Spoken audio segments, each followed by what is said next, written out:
The final pillar that I really want to talk about is sleep. Because for a long time, I thought I was the guy that could do without sleep and it wasn't going to be a problem. So how important is getting our sleep right, and what does right sleep look like, do you think?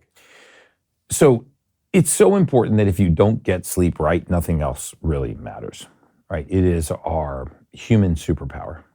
And I believe that sleep is the first thing to be compromised, meaning we schedule meetings and travel before we schedule sleep and exercise. I mean, one of the things we were talking about before we got here was, one of my favorite things to do is sometimes I'll go on these really, really busy, aggressive trips where I'll do 9 cities in 11 days. And they're on opposite sides of the world, right? I'll go to Saudi Arabia, and I'll go to Abu Dhabi, Dubai, then I'll fly to New York, I'll catch a connection in New York, and then I'll go speak in Salt Lake, and then I'll go to Denver, and then finally make my way back to Miami.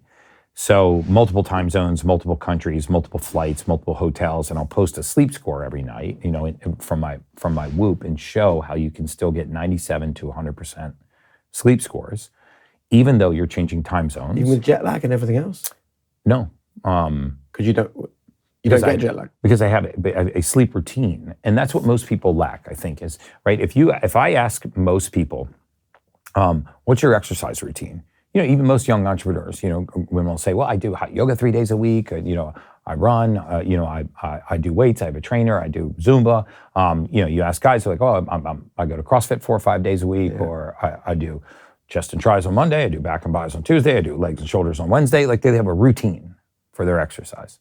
They have a routine for their job, and they have a routine for, getting to work, getting the kids to school. If you ask them what their sleep routine is, I just go to bed. When do you go to bed? Whenever the day allows me to go to bed, sometimes at 10, sometimes at 1. Okay, that's why you're not sleeping, right? Because you haven't prioritized sleep and you don't have a sleep routine. Most people have poor, what I call sleep hygiene. And so what's really dramatic, in my opinion, about sleep is that it's very easy to change